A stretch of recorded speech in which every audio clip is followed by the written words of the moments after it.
Hey guys, welcome. This is my video on the Marvel Avengers Beta, my impressions and thoughts, as well as some other tidbits. I did want to mention that I didn't get any actual recording of me playing. I was playing on Sunday night, like trying to get as much time as I could in the beta. At midnight, I realized, oh yeah, I did not record myself playing this game at all. So I'll try to get some more footage next week, kind of just make like a little video of me kicking some booty, but yeah, this footage is from the Avengers War table. Also, I just wanted to address the Spider-Man thing because I feel like it's very controversial. Spider-Man is coming to this game later, only for Sony fans. Me personally, it is what it is. I feel like this kind of stuff is never going to go away as far as corporations go. You know, EA's terrible, Activision's terrible, like, you know, Crystal Dynamics and Eidos Interactive partnering with Sony to bring Spider-Man only for PS4 players and PS5 players. Like, I get it because Sony owns it. It's like the same deal with the MCU where Spider-Man is only a part of the MCU through Sony's like good graces. So while it sucks, I am happy that Spider-Man is coming. I am getting it on PS4, PS5, so I will be playing Spider-Man, but I think even if I had it on Xbox, I would be mad about it, but I'd be happy that people get to play them, I guess. But yeah, it sucks overall. So before we begin, I do want to say that my initial reaction to the trailers and overall gameplay was lackluster. I thought, man, this game looks like it's going to suck. It looks like it's just not done very well. I don't know. I just wasn't excited to jump into this game. I wasn't excited to play it. I had very low expectations. So let's start with characters and gameplay. In the beta, you get 4 characters: Miss Marvel, Kamala Khan, Black Widow, Hulk, and Iron Man. I played roughly an hour of Black Widow, 2 hours to 3 hours of Kamala Khan and Hulk, and then about 10 to 12 hours of Iron Man. And I'll have to say, the gameplay of this game blew me away. Everybody out there is saying that it's a button masher, and well, yeah, you can just mash, you know, square and triangle on PlayStation or X and Y on Xbox and get through a level on normal difficulty. There is a lot of nuances and style points, and playing on the higher difficulties, that doesn't really work. You got to really string together some good combos, and overall the gameplay was just amazing. It felt really good to play these characters and just unlocking their skills and learning new abilities. And I wasn't expecting that from this game. And not only that, like, I unlocked most of the skills in the primary skill tree, but there's 2 other whole skill trees, and when I was looking at it in the war tables, it looks like you're going to have at least 60 skills to put points into. That's nuts. That's absolutely wild. And to think that I got 10 to 12 hours of gameplay out of Iron Man, and there's still 2 other whole skill trees, to me that's like 15 to 30 hours of gameplay just for one character, and there's 6 characters at launch. It was just so fun really unlocking Iron Man, and I will say the first couple of hours I was like, but once you really start unlocking his skills and learning how to fly with him and play him, like, I will say, you know, Hulk compared to Iron Man, Hulk, you just kind of get in there and you start smashing the crap out of everything. Iron Man takes a little bit more to get into.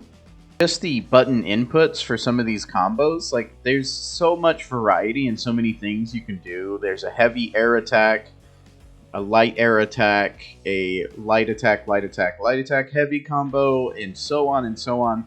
Like, every different kind of position that your character is in, like specifically with Iron Man, as you're flying through the air, as you're hovering, as you're just jumping, as you're gliding against the ground, there's all kinds of different moves as he's doing all kinds of these different traversal things, right? Like, it just blew me away. I kept discovering new things, you know, and he has this ultimate ability where he gets in the Hulk Buster, and there's all kinds of moves with the Hulk Buster.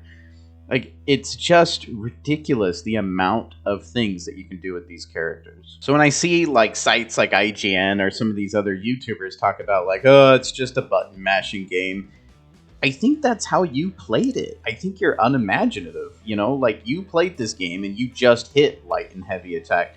Because I think the game opens it up and allows you, the player, to play the way you want to play. You can just button mash, but if you're creative and imaginative, you're going to do a lot of really cool stuff with these characters. Moving on to gear and costumes. I've seen a lot of confusion around gear and costumes in this game.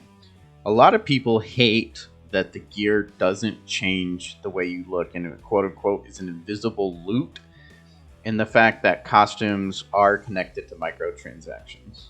I will start off by saying that I'm totally okay with this. I've played countless RPGs and countless games where you get a lot of stuff to wear, and I like to play dress up with my characters, and I can't stand when I finally get my character to look the way I want him to look, and then I get a new helmet or a new chest piece that's better than what I have, and I have to put it on, and it just makes my guy look really stupid.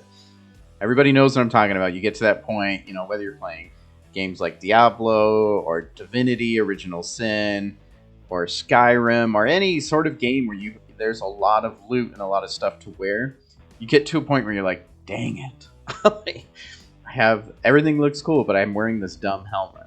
So the way that it is in this game is that the gear actually doesn't change your aesthetic appearance at all. It just affects gameplay and stat bonuses. And I'm okay with that. It doesn't bother me, that it doesn't change the way that my guy looks, because there's so much customization as far as how you can change how your character looks, that this is just kind of a separate thing. But I've seen so many people complain about the gear system, how it doesn't change how you look, and then that's all they talk about. They don't actually talk about the gear system and what it does, because you can unlock some gear in this game that is so cool and has so many cool effects on your abilities. For example, with Iron Man, you can unlock Pym particle gear that makes his lasers shoot Pym particles that then shrink the enemy. That's so cool. For another example is I unlocked gamma rockets, like the Hulk technology, gamma technology, rockets for Iron Man, and I was shooting these rockets that would burst in this green cloud of an explosion, and it just did a bunch of extra damage. Also with gear, you can really get nitpicky about how you want to deal your damage. For Iron Man, I wanted to be as ranged as possible, so any gear that boosted my precision power, which then boosts your ranged attack damage, I was after it. And I got my ranged attack damage up to a significant amount to where I could just battle from afar as Iron Man. And nobody's talking about this kind of stuff in the game. They're just mad that it doesn't change the way that Iron Man's head looks, right? I personally think the gear system is cool with where it's at. I think it's, as far as a game barely coming out, they got a lot of cool stuff in there with what you can customize your abilities to do and how you can really customize how you want to play that certain character. So for me, the gear is cool. Yeah, it doesn't change the way you look, but they already have that in the game. For example, Hulk's gear is his actual bone structure. One of the gear pieces for Hulk is his rib cage, and I think people just missed it. They're like, why doesn't it change Hulk's shirt? I'm like, because it's his rib cage. But there are costumes in the game that you can unlock through their battle pass system, which is free. You don't have to pay for it. You just got to do weekly and daily missions, and you get points, and then you earn costume as you go. Or in the main game, you'll unlock costumes through story missions or finding thread particle things. I don't know exactly how it works, but you basically can build costumes, and there's a lot of nods to costumes from the comic books and looks from the comic books, which is super cool. So to me, if you're playing Iron Man and you want to look a certain way, you can always look that way and then change your gear as you see fit to how you want to play that character. And to me, that's perfect. Moving on to missions and story, this is where the game kind of dropped off for me. The actual missions aren't anything to write home about. They're not super incredible. They're fine, for what it is. It is fun to have a group of 4 friends and, you're flying overhead as Iron Man as you're watching Hulk leap like from spot to spot, like in these giant leaps, and Kamala Khan swinging around with her giant arms. Like, it's just really cool to finally have an Avengers game where you can do that. But the missions, I mean, there was nothing spectacular. There's especially these drop zones, which sometimes can only be 5 minutes long to me, that are just like filler. I don't need those. Like, I don't need drop zones. I don't want to play missions that are 5 minutes long, because it takes like 5 minutes to get a game going anyway. I want to get a little more meat off the bone. So I can't speak too much on the story because there's only a few missions in the game, but the story is basically you taking on MODOK and AIM after he deems Avengers to be too harmful. It's kind of a story we've seen before in a lot of the Marvel Enterprises, is like mutants are too dangerous, heroes are too dangerous. But it's still cool. I care more about the direction of the story of like, who are we going to be fighting next? Who are the nod and Easter eggs to characters in there? Like in the beta, you get to fight Taskmaster and Abomination, which is cool. Just having AIM in the story is cool as well. It's like a lesser known group. And MODOK's in it. I mean, MODOK as the main bad guy right off the bat is super, super cool. But the actual mission structure, or the way that the missions are done, is, I mean, it's okay. There's plenty to do. You know, they have drop missions, the ones I hate, that are 5 minutes long. They have war zones, which can be anywhere from, 20 minutes to like an hour to 2 hours, depending if you just explore everywhere and do everything that there is to do.